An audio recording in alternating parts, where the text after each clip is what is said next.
आज का चैप्टर है उत्पादन एवं लागत। उत्पादन एवं लागत का फर्स्ट पार्ट है उत्पादन फलन, एक साधन के प्रतिफल एवं पैमाने के प्रतिफल। सबसे पहले हम देखेंगे कि उत्पादन किसे कहते हैं। किसी वस्तु में उपयोगिता का सृजन करना अथवा वृद्धि करना ही उत्पादन है। मतलब कोई वस्तु है, उसको हम इस तरह से परिवर्तित कर देते हैं कि उसकी उपयोगिता बढ़ जाती है, तो उसको हम उत्पादन कहते हैं। मान लो कॉटन है, कॉटन उपयोगी होती है, लेकिन अगर इससे कोई चीज़ बना दी जाती है कॉटन से, तो ये उससे भी ज़्यादा उपयोगी होती है। तो इसका मतलब यहाँ पर उत्पादन हो रहा है, क्योंकि कॉटन की उपयोगिता में वृद्धि करती है, इसलिए इसको उत्पादन कहते हैं। अब उत्पादन की कुछ परिभाषाएं देखिए। जैसे सबसे पहली परिभाषा जो है, ये एली के द्वारा दी गई परिभाषा है। ये है आर्थिक उपयोगिता का सृजन ही उत्पादन है। दूसरी परिभाषा है अर्थशास्त्री थॉमस के द्वारा दी गई परिभाषा, वस्तु के मूल्य में वृद्धि करना ही उत्पादन है। एच स्मिथ के द्वारा दी गई परिभाषा है उत्पादन वह प्रक्रिया है जिससे वस्तुओं में उपयोगिता का सृजन होता है। तो इस तरह से ये उपयोगिता की परिभाषाएं दी गई हैं। फिर उत्पादन की तीन अवधारणा हैं। पहला है कुल उत्पादन, सीमांत उत्पादन और तीसरा औसत उत्पादन। तो इस तरह से उत्पादन की तीन अवधारणाएं हैं, कुल उत्पाद, सीमांत उत्पाद और औसत उत्पाद। अब आगे देखिए आप। अब देखिए कुल उत्पाद। किसी एक निश्चित समय अवधि में उत्पत्ति के साधनों का प्रयोग करके उत्पादित की गई वस्तुओं एवं सेवाओं की कुल मात्रा को कुल उत्पाद कहा जाता है। या एक साधन की विभिन्न इकाइयों से प्राप्त सीमांत उत्पादों का योग कुल उत्पाद होता है। या इसको हम इस तरह से भी कह सकते हैं, औसत उत्पाद तथा साधन की इकाइयों का गुणनफल कुल उत्पाद होता है। अब कुल उत्पाद को हम एक टेबल के द्वारा समझ सकते हैं। इस टेबल में देखिए आप, तीन कॉलम दिए हुए हैं। पहला है साधन ए, दूसरा है साधन बी और तीसरा है कुल उत्पाद। तो साधन ए जो है ये स्थिर साधन है। स्थिर साधन का मतलब है जिसको हम अल्पकाल में परिवर्तित नहीं कर सकते हैं। यहाँ पर हम भूमि को साधन ए के अंतर्गत रखते हैं, यह स्थिर उत्पाद है। दूसरा है साधन बी। साधन बी का मतलब है ये परिवर्तनशील साधन है, इसको हम अल्पकाल में परिवर्तित कर सकते हैं। जैसे श्रम है, श्रम को हम अल्पकाल में बदल सकते हैं, कम भी कर सकते हैं और अधिक भी कर सकते हैं। और तीसरा कॉलम है कुल उत्पाद।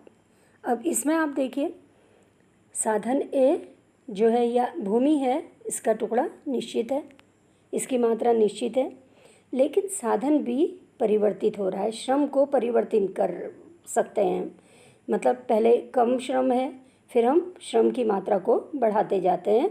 तो इस तरह से श्रम की मात्रा जो है ये परिवर्तनशील साधन है। फिर है कुल उत्पाद। कुल उत्पाद का मतलब ये जो स्थिर साधन है और परिवर्ती साधन है, इनके संयोग से या इनकी सहायता से जो कुल उत्पादन हो रहा है, इसको हम कुल उत्पाद कहते हैं। अब इसमें देखना, सबसे पहले साधन ए की एक मात्रा है या भूमि का एक निश्चित टुकड़ा है, समझ लीजिए।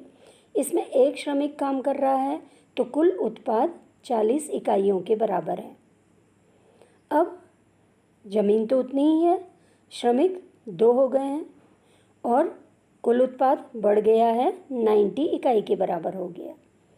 इसी तरह से ये ज़मीन उतनी ही है, साधन बी की मात्रा बढ़ा दी है, परिवर्तनशील साधन की मात्रा 3 कर दी है और कुल उत्पाद बढ़कर कितना हो गया, 120 के बराबर हो गया।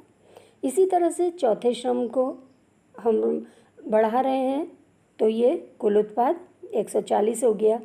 फिर ये श्रम की मात्रा और बढ़ा दी, अब कितना हो गया कुल उत्पाद, 150 इकाई के बराबर। लेकिन अगर हम श्रम की मात्रा और बढ़ा दे रहे हैं, कुल उत्पाद उतना ही है। पहले भी 150 था जब 5 श्रम दिखा रखा है, और 6 जब एक और बढ़ा दिया है तब भी कुल उत्पाद 150 इकाई के बराबर है। अगर इसके बाद श्रम की मात्रा को और बढ़ा देते हैं तो क्या होता है, उत्पाद बढ़ने के बदले कम होना शुरू हो जाता है। पहले 150 इकाई के बराबर हो रहा था, अब 1 श्रम और बढ़ा दिया है तो क्या हो गया, अब जो कुल उत्पाद है ये कम होता जा रहा है। तो इसका मतलब क्या हुआ, साधन ए की मात्रा स्थिर है, परिवर्तनशील साधन को हम बदल सकते हैं, कुल उत्पाद बढ़ता जाएगा।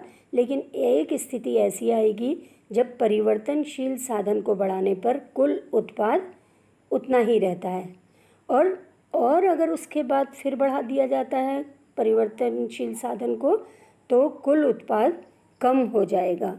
ये कुल उत्पाद की मात्रा यहाँ पर कम हो जाएगी।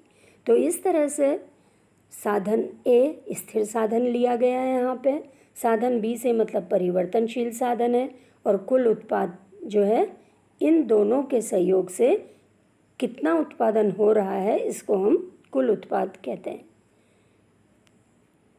आगे देखिए, अब देखिए सीमांत उत्पाद। सीमांत उत्पाद का मतलब क्या है, किसी परिवर्तनशील साधन की एक अतिरिक्त इकाई का या एक कम इकाई का प्रयोग करने से कुल उत्पाद में जो अंतर आता है उस इकाई को सीमांत उत्पाद कहा जाता है। अब यहाँ पे इसको आप उदाहरण के द्वारा अच्छी तरह से समझेंगे। इसमें देखिए 4 कॉलम है। सबसे पहले साधन ए स्थिर साधन है, साधन बी परिवर्तनशील साधन है, फिर है कुल उत्पाद, और फिर इसके बाद सीमांत उत्पाद। अब इसमें आप देखिए साधन ए की मात्रा स्थिर है, साधन बी या परिवर्तनशील मात्रा है, ये इसको बदल सकते हैं हम, कम भी कर सकते हैं, और श्रम की मात्रा अधिक भी हो सकती है। ये कुल उत्पाद है। कुल उत्पाद किस पर निर्भर है, साधन ए और साधन बी का सहयोग किस तरह से किया जा रहा है। और सीमांत उत्पाद का मतलब एक अतिरिक्त इकाई ये साधन बी की बढ़ाने से उस इकाई के द्वारा कितना उत्पादन हो रहा है उसको सीमांत उत्पाद कहा जाता है। तो इस तरह से यहाँ पे 4 कॉलम दिए गए हैं। पहला कॉलम साधन ए, दूसरा साधन बी, तीसरा कुल उत्पाद, चौथा सीमांत उत्पाद। अब देखिए इसमें परिवर्तनशील साधन की जिस समय एक इकाई लगाई गई है, एक श्रम लगाया गया है, तो उस समय कुल उत्पाद 40 इकाई के बराबर है। सीमांत उत्पाद भी 40 है। सीमांत उत्पाद का मतलब है एक श्रमिक जो है ये कितना उत्पादन कर रहा है, 40 इकाई के बराबर उत्पादन कर रहा है। लेकिन अगर श्रम की मात्रा बढ़ा दी, अब कुल उत्पाद बढ़ गया, कितना हो गया, 90 इकाई के बराबर। सीमांत उत्पाद कैसे निकालेंगे, 90 में से हम 40 को माइनस कर देंगे तो कितना आ गया, 50 के बराबर आ गया। तो सीमांत उत्पाद कितना हो गया, 50। या हम कह सकते हैं जो दूसरा श्रम लगाया है इसने कितना उत्पादन किया, अकेले 40। तो पहले का उत्पाद था सीमांत उत्पाद, इसके द्वारा 50 इकाई का उत्पादन किया गया। अब इसी तरह से देखिए ये हम परिवर्तनशील साधन की मात्रा फिर बढ़ा देते हैं, अब कुल उत्पाद भी बढ़ जाता है, और सीमांत उत्पाद ये कितना हो गया, 120 में से 90 को माइनस करेंगे 30 हो जाएगा। इसी तरह से चौथे श्रम के लिए 140 में से 120 को माइनस करेंगे 20 आ जाएगा। पाँचवें श्रम में कुल उत्पाद कितना है, 150 है, और सीमांत उत्पाद निकालने के लिए क्या करेंगे, 150 में से 140 माइनस कर देंगे, 10 आ गया। अब जब छठा श्रमिक लगाया तो उस समय क्या हुआ, कुल उत्पाद पहले के ही बराबर है और सीमांत उत्पाद 0 है। इसका मतलब छठा श्रम लगाने पर जो इसका सीमांत उत्पाद है ये 0 है। इसका मतलब इसके द्वारा कुल उत्पाद में कोई योगदान नहीं है। अब 7वां श्रम लगाने से कुल उत्पाद बढ़ने के बदले कम होता जा रहा है, 147 हो गया। सीमांत उत्पाद कैसे निकालेंगे, 147 में से क्या करेंगे, हम ये 150 को माइनस कर देंगे तो कितना आ जाएगा, ये आ जाएगा -3। तो सीमांत उत्पाद कितना हो गया, -3 के बराबर हो गया। तो इस तरह से हम सीमांत उत्पाद निकाल सकते हैं। तो सीमांत उत्पाद का मतलब हो गया एक अतिरिक्त इकाई के द्वारा जो उत्पाद हो रहा है, उत्पादन हो रहा है, उसको बोलते हैं हम सीमांत उत्पादन। अब आगे देखिए, औसत उत्पाद।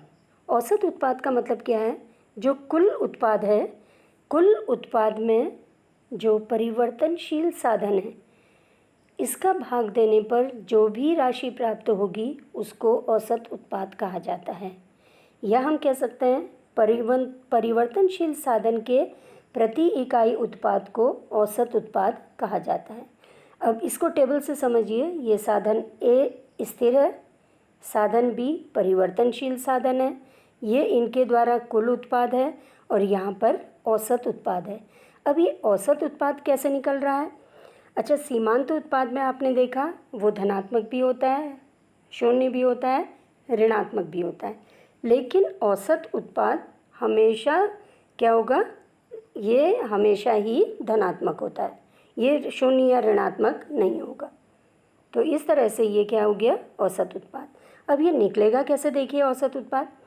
अब यहाँ पे जो पहला साधन है परिवर्तनशील साधन, इससे हम कुल उत्पाद में परिवर्तनशील साधन की संख्या से भाग दे देंगे तो औसत उत्पाद निकल जाएगा। मतलब 40 में हम 1 का भाग देंगे, कितना आ जाएगा, ये 40 आएगा। तो इस तरह से औसत उत्पाद निकल गया हमारा, कितना आ गया, 40 के बराबर आ गया। इसी तरह से यहाँ पे देखिए औसत उत्पाद कैसे निकालेंगे, परिवर्तनशील साधन 2 है, कुल उत्पाद 90 है और औसत उत्पाद 45 है। तो ये 45 कैसे आया, 90 में हम क्या करेंगे, 2 से भाग दे देंगे, 90 में 2 से भाग दे देंगे तो कितना आ जाएगा, 45। तो इस तरह से कुल उत्पाद में हम परिवर्तनशील साधन की जो भी मात्रा है इससे भाग दे देंगे तो औसत उत्पाद निकल जाएगा। इसी तरह से देखिए ये 7वां जो श्रम है, इसको लगाने पर क्या होगा, कुल उत्पाद 147 आ रहा है। अब औसत उत्पाद 21 है, कैसे निकला 21, 147 में क्या करेंगे, 7 से डिवाइड कर देंगे तो कितना आ जाएगा, 21। तो इस तरह से औसत उत्पाद निकल जाएगा। तो ये था औसत उत्पाद। औसत उत्पाद को हम कैसे निकालेंगे, कुल उत्पाद में हम जो परिवर्तनशील साधन की मात्रा है उससे भाग दे देंगे तो क्या निकल जाएगा, औसत उत्पाद निकल जाएगा। फिर देखिए उत्पादन फलन। उत्पादन फलन का मतलब क्या है, उपादान एवं उत्पादन के फलनात्मक संबंध को उत्पादन फलन कहा जाता है, या एक फर्म के भौतिक उत्पादन और उत्पादन के भौतिक साधनों के संबंध को उत्पादन फलन कहा जाता है। जो उत्पादन हो रहा है और जो उत्पादन के साधन हैं, इनके संबंध को उत्पादन फलन कहा जाता है। तो उत्पादन फलन आर्थिक समस्या न होकर तकनीकी समस्या है, या उत्पादन फलन उत्पत्ति के साधन और उत्पादन के बीच कोई आर्थिक संबंध स्थापित नहीं करता, बल्कि साधन और उत्पादन के बीच तकनीकी संबंध स्थापित करता है। उत्पादन फलन की मान्यताएं, सबसे पहला है उत्पादन फलन का संबंध किसी निश्चित समय अवधि के लिए होता है। दूसरा, उत्पादन फलन के सभी उत्पादन अल्पकाल में परिवर्तित नहीं किए जा सकते। जैसे अभी आपने देखा था, जो स्थिर साधन है इसको हम जल्दी नहीं बदल सकते हैं। ज़मीन का टुकड़ा है, मान लो किसी किसान के पास ज़मीन का टुकड़ा है, ये एक खेत है मान लो उसके पास, उसमें वो श्रम की मात्रा तो घटा बढ़ा सकता है, लेकिन ज़मीन के टुकड़े को इतनी जल्दी घटा या बढ़ा नहीं सकता है। तो अल्पकाल के लिए सभी जो साधन है इसमें परिवर्तित नहीं किया जा सकता। तीसरा है, अल्पकाल में तकनीकी स्तर में कोई परिवर्तन नहीं होता। अल्पकाल का मतलब कम समय से है, तो इस समय तकनीकी स्तर में कोई सुधार नहीं हो पाता है। मतलब मान लो किसान एक पुराने ट्रैक्टर से खेती कर रहा है, तो अल्पकाल में उसके पास जो नई टेक्निक है वो नहीं आ पाएगी। इसी तरह से दीर्घकाल में उत्पादन फलन के सभी उपादान परिवर्तनशील होते हैं। मतलब दीर्घकाल में मान लो किसान है, किसान के पास एक ज़मीन है और धीरे धीरे इसके वहाँ जब उत्पादन बढ़ते जा रहा है, ये अपनी पूंजी को जमा करते जा रहा, तो हो सकता है ये ज़मीन का एक टुकड़ा और ले ले। तो यहाँ पर जो स्थिर साधन है दीर्घकाल में, ये भी परिवर्तनशील हो जाते हैं। इसमें भी क्या हो गया, एक खेत का टुकड़ा है, पहले पैसा जमा करा या पूंजी उसके पास ज़्यादा हो गई, अब वो क्या करेगा, एक खेत और ले लेगा या 2 खेत और ले लेगा। तो इस तरह से ये क्या हो गया, परिवर्तनशील साधन के रूप में परिवर्तित हो गया है स्थिर साधन भी। आगे देखिए,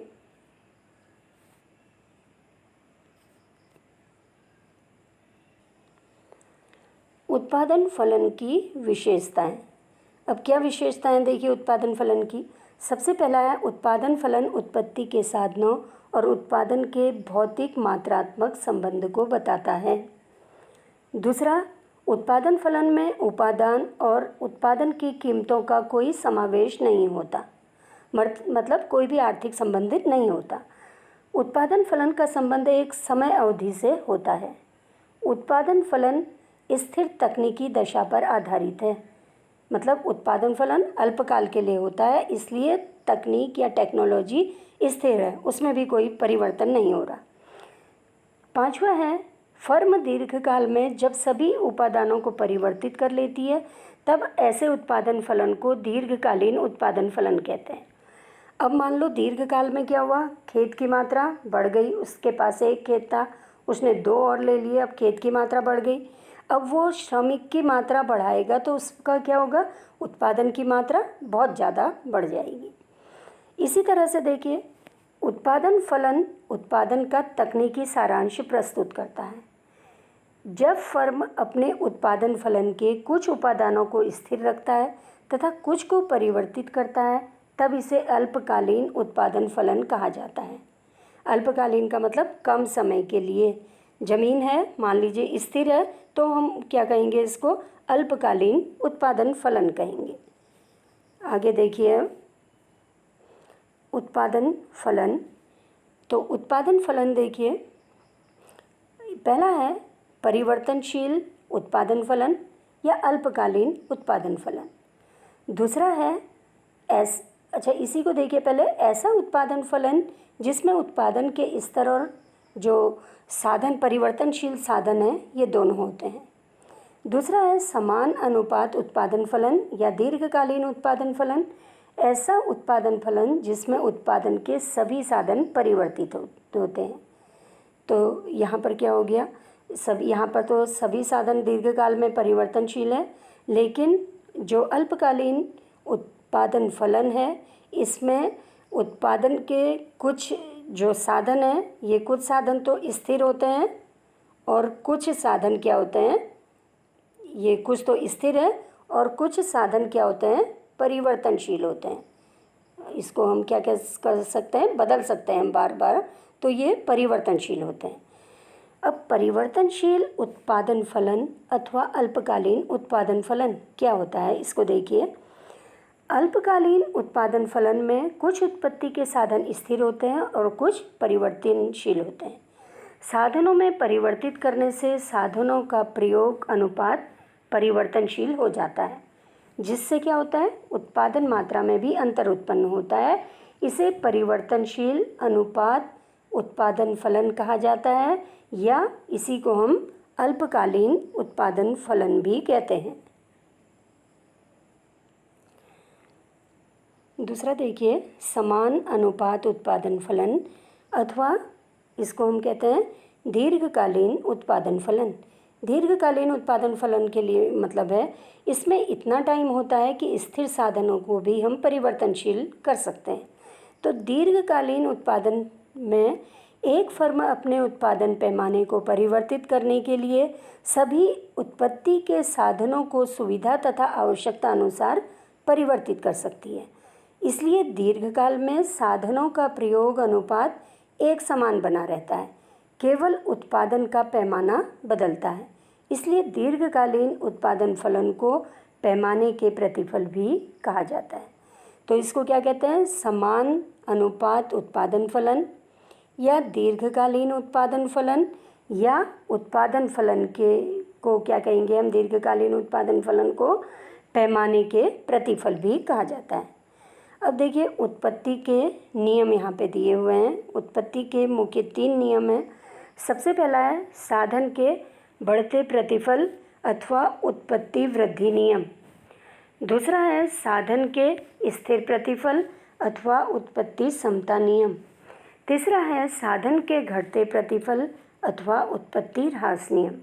तो इस तरह से उत्पत्ति के 3 नियम हैं। पहला कौन सा हो गया, साधन के बढ़ते प्रतिफल अथवा उत्पत्ति वृद्धि नियम। दूसरा है साधन के स्थिर प्रतिफल अथवा उत्पत्ति समता नियम। और तीसरा है साधन के घटते प्रतिफल अथवा उत्पत्ति ह्रास नियम भी कहा जाता है इसको। यहाँ पे देखिए साधन के बढ़ते प्रतिफल अथवा उत्पत्ति वृद्धि नियम, ये उत्पत्ति का पहला नियम है। इसमें क्या, उत्पादन की प्रारंभिक अवस्था में उत्पत्ति वृद्धि नियम लागू होता है। जब उत्पत्ति के अधिकांश साधनों को स्थिर रखकर एक साधन की मात्रा को परिवर्तनशील किया जाता है तब उत्पादन में वृद्धि होती है। इसे उत्पत्ति वृद्धि नियम कहा जाता है। अब देखिए यहाँ पे ये टेबल जो दी है इसमें पहला तो स्थिर साधन दिया गया है, यहाँ पे ये स्थिर साधन है। दूसरा है परिवर्तनशील साधन। स्थिर साधन का मतलब इसकी मात्रा निश्चित है। परिवर्तनशील साधन, साधन बी का मतलब इसकी मात्रा बदलते जा रही है। फिर कुल उत्पाद, इन दोनों के सहयोग से कुल कितना उत्पादन हो रहा है ये यहाँ पे दिखाया गया है। जैसे ये साधन ए की मात्रा है ये, और साधन बी की मात्रा ये है, इससे कुल उत्पाद कितना हो रहा है। इससे देखिए साधन ए और साधन बी से कुल उत्पाद 40 इकाई के बराबर हो रहा है। और जो औसत उत्पाद है ये भी 40 है, सीमांत उत्पाद ये भी 40 के बराबर है। अब देखिए जैसे जैसे साधन बी की मात्रा बढ़ाते जा रहे हैं कुल उत्पाद भी बढ़ता जा रहा है और सीमांत उत्पाद भी बढ़ रहा है, साथ ही ये औसत उत्पाद भी बढ़ रहा है। एपी का मतलब होता है एवरेज प्रोडक्ट, तो ये भी क्या हो रहा है, बढ़ते जा रहा है। और सीमांत उत्पाद भी बढ़ते जा रहा है।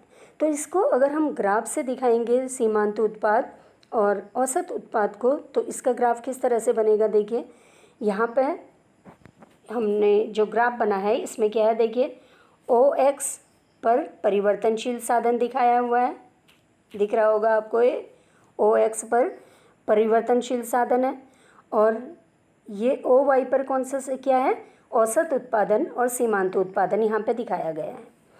अब ये जो ग्राफ बना है ये है औसत उत्पाद का ग्राफ और ये है सीमांत उत्पाद का ग्राफ। देखिए अब इस टेबल में भी देखिए आप, औसत उत्पाद सीमांत उत्पाद से कम होता है, इसलिए ये ग्राफ नीचे दिखा रखा है। और ये वाला दूसरा ग्राफ जो MP या मार्जिनल प्रोडक्ट इसको कहते हैं, ये इसके ऊपर दिखा रखा है। तो इस तरह से ये जो ग्राफ बना है ये कौन सा ग्राफ हो गया, ये ग्राफ हो गया सीमांत उत्पाद और औसत उत्पाद का ग्राफ दिखा रखा है। इसकी मात्रा कम है इसलिए ग्राफ नीचे है, इसकी मात्रा सीमांत उत्पाद की औसत उत्पाद से ज़्यादा है इसलिए ये ग्राफ ऊपर दिखा रखा है। देखिए दूसरा जो नियम है उत्पत्ति का ये है साधन की स्थिर प्रतिफल अथवा उत्पत्ति समता नियम। अब इसमें देखिए साधन के समान प्रतिफल से मतलब उस स्थिति से है जिसमें परिवर्तनशील साधनों की अतिरिक्त इकाइयों का प्रयोग करने से उनकी सीमांत उत्पादकता में वृद्धि नहीं होती है। सीमांत उत्पादकता उतनी ही रहती है, कुल उत्पाद तो बढ़ रहा है लेकिन सीमांत उत्पाद और जो एवरेज प्रोडक्ट है या औसत उत्पाद ये उतना ही रहता है। इस स्थिति में सीमांत उत्पाद स्थिर हो जाता है, इसके फलस्वरूप कुल उत्पादन में वृद्धि समान दर से होती है। अब इसमें देखिए आप जो टेबल दिखाई है यहाँ पे जो नियम है ये कौन सा नियम है, साधन की स्थिर प्रतिफल अथवा उत्पत्ति समता नियम। यहाँ पे जो टेबल दिखाई है इसमें 5 कॉलम है। पहले कॉलम में इसमें दिया गया है स्थिर साधन, दूसरे में परिवर्तनशील साधन, तीसरे में कुल उत्पाद, चौथे में यहाँ पे दे रखा है औसत उत्पाद और ये दे रखा है सीमांत उत्पाद। अब देखिए ये जो सीमांत उत्पाद है ये कैसे निकाला हमने, पहले साधन के द्वारा जितना उत्पाद हो रहा है कितने के बराबर है, 20 के बराबर। दूसरे साधन को परिवर्तनशील साधन की मात्रा बढ़ाने पर क्या हो रहा, अब हम सीमांत उत्पाद कैसे निकालेंगे, कुल उत्पाद इसमें से 40 में से 20 माइनस कर देंगे, कितना आ गया 20। 60 में से 40 माइनस करेंगे 20। इसी तरह से 80 में से 60 माइनस करेंगे 20 और 100 में से 80 माइनस करेंगे, कितना आ गया 20। तो ये क्या निकल गया, सीमांत उत्पाद निकल गया। इसी तरह से औसत उत्पाद निकालने के क्या करेंगे, देखिए 20 में 1 का भाग दे देंगे, कितना आ गया 20। 40 में 2 का भाग दे देंगे, कितना आ गया 20। 60 में 3 का भाग देंगे 20 आ जाएगा। इसी तरह से 100 में 5 का भाग देंगे, कितना आ गया 20। तो यहाँ पर जो सीमांत उत्पाद है और जो औसत उत्पाद है इसमें कोई परिवर्तन नहीं हो रहा, कुल उत्पाद में तो परिवर्तन हो रहा है क्योंकि यहाँ पे वृद्धि दर समान है, क्योंकि हर एक परिवर्तनशील साधन की इकाई को बढ़ाने पर जो कुल उत्पाद है इसमें एक निश्चित मात्रा में वृद्धि हो रही है। अब इसमें देखिए जो ग्राफ बना रखा है, ये ग्राफ में OX जो है यहाँ पे परिवर्तनशील साधन दिखाया गया है और OY में क्या दिखा रखा है, सीमांत उत्पाद और औसत उत्पाद दिखा रखा है।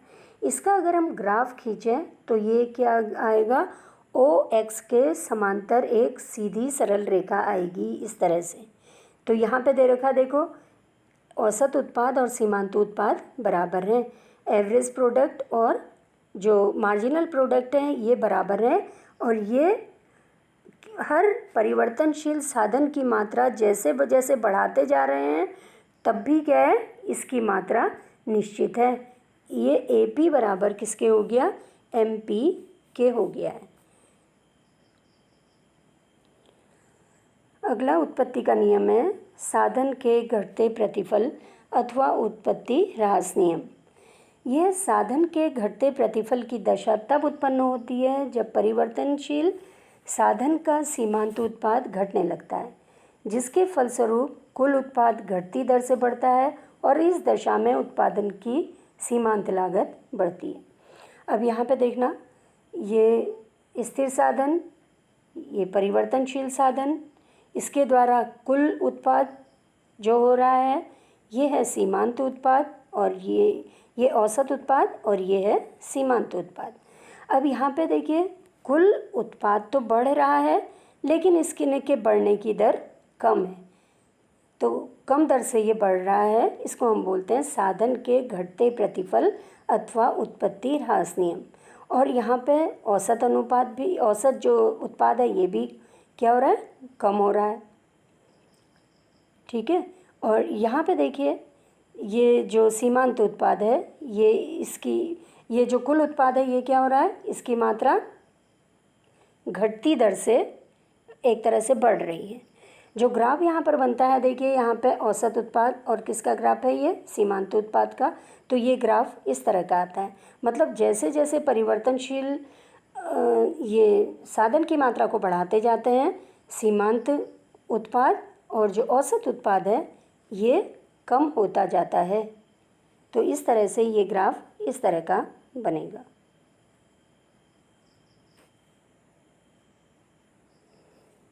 अब यहाँ पर देखिए जो परिवर्तनशील अनुपात के नियम की अवस्थाएं, 3 अवस्थाएं हैं। एक में आपने देखा जैसे जैसे परिवर्तनशील साधन की मात्रा को बढ़ाते जा रहे हैं कुल उत्पाद ये क्या हो रहा है, बढ़ते जा रहा है कुल उत्पाद, लेकिन किसी समय समान दर से बढ़ता है, किसी समय बढ़ती दर से बढ़ता है और किसी समय घटती दर से बढ़ता है।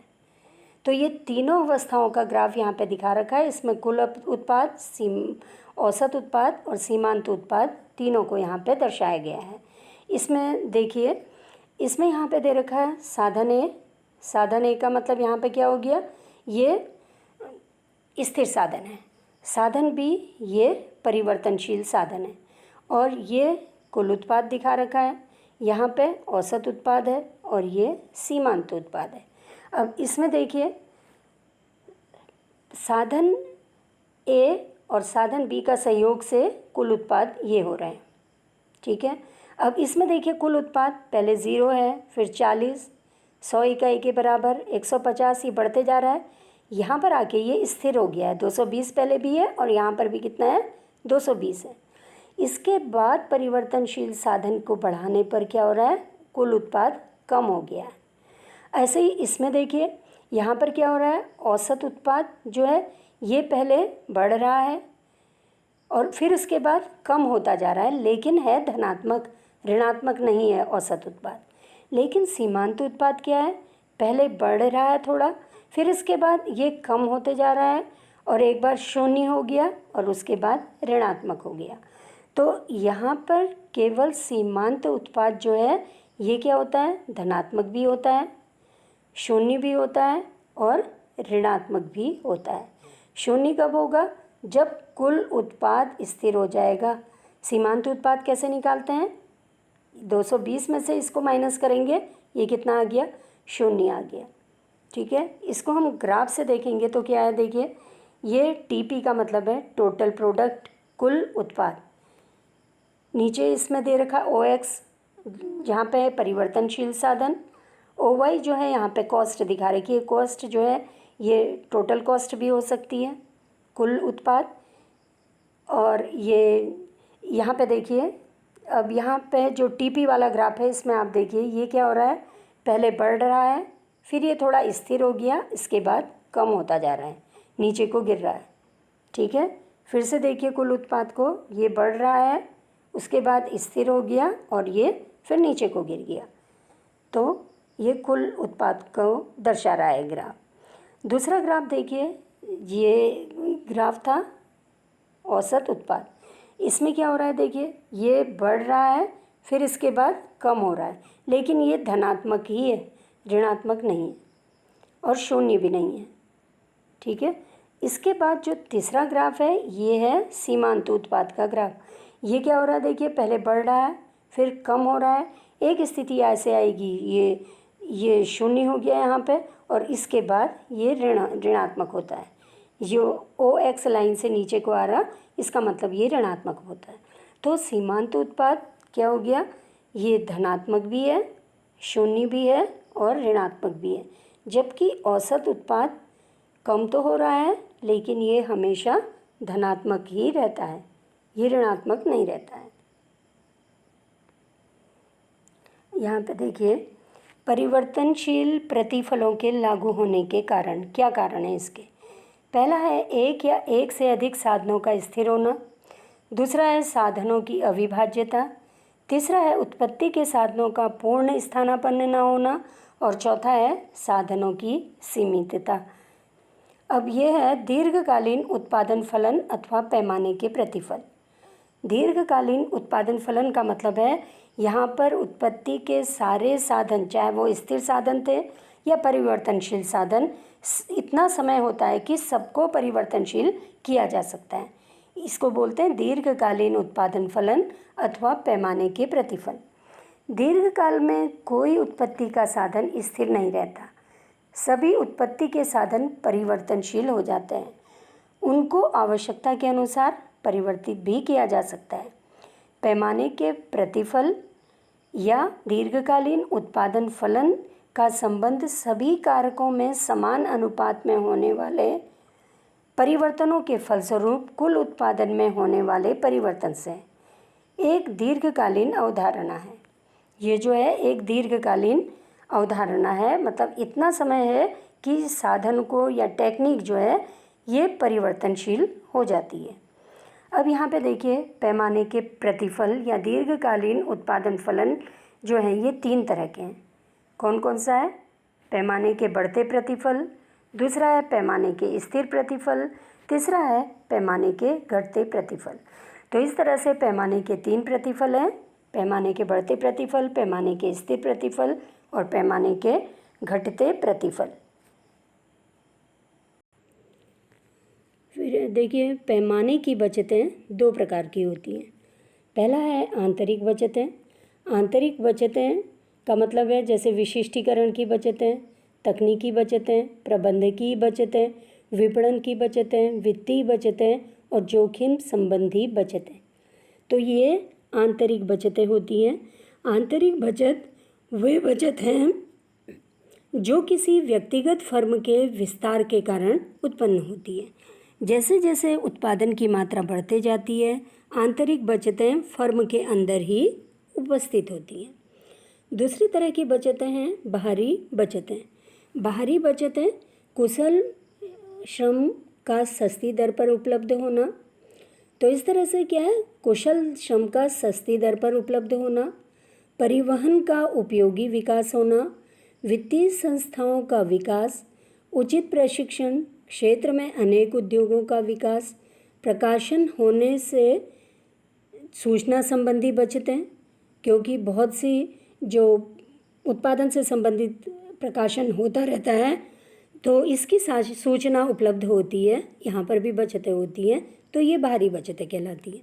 तो इस तरह से पैमाने की बचतें दो तरह की हैं, पहला है आंतरिक बचतें और दूसरा है बाहरी बचतें। अब इसमें देखिए पहला इसमें है पैमाने के बढ़ते प्रतिफल।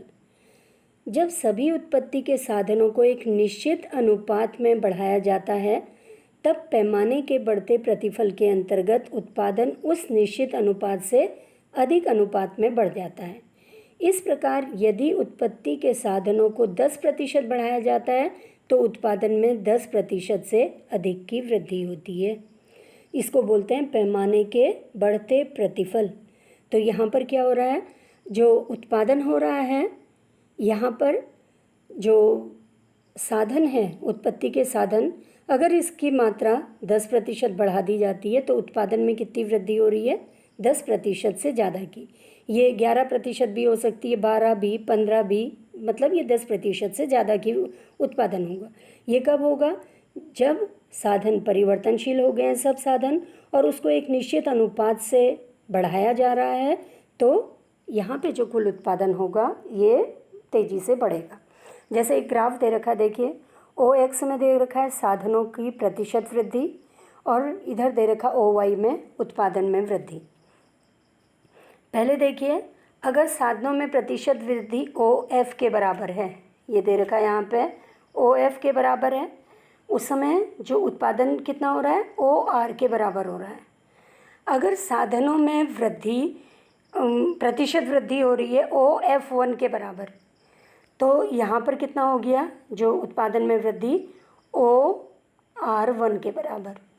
तो कुल वृद्धि कितने प्रतिशत हो गई, ये साधन की जो प्रतिशत वृद्धि है ये 10% है और उत्पादन की वृद्धि ज़्यादा है, कितनी है, ये 15% है। तो इसको बोलते हैं पैमाने के बढ़ते प्रतिफल, इसको कहा जाता है। दूसरा है पैमाने के स्थिर प्रतिफल।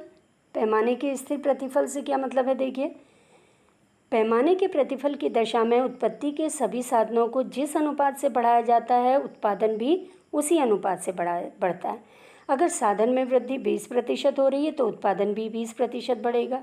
अगर साधन में वृद्धि 10% की हो रही है तो उत्पादन भी कितना बढ़ेगा, 10% के बराबर बढ़ेगा। तो इस तरह से ये साधनों में वृद्धि का प्रतिशत और उत्पादन में वृद्धि का प्रतिशत समान होता है, इसको बोलते हैं पैमाने के स्थिर प्रतिफल कहते हैं। अब ये जो यहाँ पे ग्राफ दिया हुआ है इसमें देखिए OX पे दिखा रखा है साधनों में प्रतिशत वृद्धि, OY में दिखाया है उत्पादन में वृद्धि, और ये जो ग्राफ है ये एक सीधी सरल रेखा है, OS के रूप में एक सीधी सरल रेखा है। अब इसमें देखिए पहले साधन कितना लगे हैं, OF के बराबर लगे हैं। अब साधनों में वृद्धि कर दी, कितनी हो गई है, OF1 के बराबर।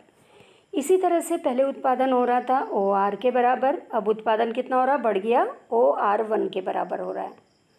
ठीक है, तो OR1 के बराबर हो रहा है, इसका मतलब क्या हुआ है, साधनों में प्रतिशत वृद्धि अगर 10% की है तो यहाँ पर जो उत्पादन में वृद्धि है ये भी कितना होगी, 10% के बराबर होगी। इसको बोलते हैं पैमाने के स्थिर प्रतिफल, इसको कहा जाता है। आगे देखिए पैमाने के घटते प्रतिफल। पैमाने के घटते प्रतिफल से क्या मतलब है? यहाँ पे उत्पत्ति के साधनों को जिस अनुपात में बढ़ाया जाता है उससे कम अनुपात में उत्पादन में वृद्धि होती है। यदि उत्पत्ति के जो साधन है इसको 20% बढ़ाया जाता है तो उत्पादन में केवल 10% की वृद्धि होती है। इसका कारण क्या होता है? अगर पैमाने का आकार बहुत बड़ा हो जाता है, उत्पादन बहुत बड़े पैमाने पर होने लगता है, तो उससे उत्पादन कार्य में कठिनाई अनुभव करता है उत्पादक। साथ ही आंतरिक और बाह्य बचतें इस दशा में हानियों में परिवर्तित हो जाती हैं। जो पहले बचत के रूप में परिवर्तित हो रही थी, अब वही बचतें हानियों के रूप में परिवर्तित हो जाती हैं। इसलिए उत्पत्ति के साधनों को जितने प्रतिशत से बढ़ाया जाता है, उत्पादन उतने प्रतिशत से नहीं बढ़ता।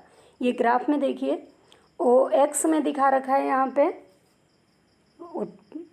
उत्पादन के साधन में प्रतिशत वृद्धि, OY में दिखा रखा है यहाँ पे उत्पादन में प्रतिशत वृद्धि। अब देखिए, उत्पादन में जो के साधन में प्रतिशत वृद्धि अगर 50% की है तो ये वृद्धि कितनी हो रही है? केवल 10% के बराबर हो रही है उत्पादन में वृद्धि। तो इसको बोला जाता है पैमाने के घटते प्रतिफल। पैमाने के घटते प्रतिफल से मतलब है उत्पादन के साधन में जो प्रतिशत वृद्धि जिस दर से हो रही है उससे कम दर से उत्पादन में प्रतिशत वृद्धि हो रही है। देखिए आगे, परिवर्तनशील साधन के प्रतिफल तथा पैमाने के प्रतिफल में अंतर है। क्या अंतर है? देखिए, साधन के प्रतिफल का नियम अल्पकाल में लागू होता है, इसके विपरीत पैमाने के प्रतिफल दीर्घकाल में लागू होता है। दूसरा है, साधन के प्रतिफल उस समय लागू होते हैं जब केवल एक साधन परिवर्तनशील होता है। इसके विपरीत पैमाने के प्रतिफल उस समय लागू होते हैं जब उत्पादन के सभी साधन परिवर्तनशील होते हैं। मतलब दीर्घकाल में उत्पादन के सभी साधन को हम बदल सकते हैं, कम या ज़्यादा कर सकते हैं। साधन के प्रतिफल में उत्पादन के पैमाने में परिवर्तन नहीं होता, जबकि पैमाने के प्रतिफल में उत्पादन के पैमाने में परिवर्तन होता है। तो इस तरह से जो परिवर्तनशील साधन के प्रतिफल और पैमाने के प्रतिफल में मुख्य 3 अंतर हैं। फिर से देखिए, पहला है, साधन के प्रतिफल का नियम अल्पकाल में लागू होता है, इसके विपरीत पैमाने के प्रतिफल दीर्घकाल में लागू होते हैं। दूसरा है, साधन के प्रतिफल उस समय लागू होते हैं जब केवल एक साधन परिवर्तनशील होता है, इसके विपरीत पैमाने के प्रतिफल उस समय लागू होते हैं जब उत्पादन के सभी साधन परिवर्तनशील होते हैं। तीसरा है, साधन के प्रतिफल में उत्पादन के पैमाने में परिवर्तन नहीं होता, जबकि पैमाने के प्रतिफल में उत्पादन के पैमाने में परिवर्तन होता है। तो इस तरह से इस चैप्टर में आपने पढ़ा कुल उत्पादन, औसत उत्पादन, सीमांत उत्पादन, उत्पादन फलन के प्रकार, उत्पादन फलन के 2 महत्वपूर्ण प्रकार हैं, और इसी तरह से परिवर्तनशील अनुपात का नियम लागू होने के कारण और पैमाने के प्रतिफल, इसके बारे में आप लोगों ने विस्तारपूर्वक जानकारी प्राप्त की।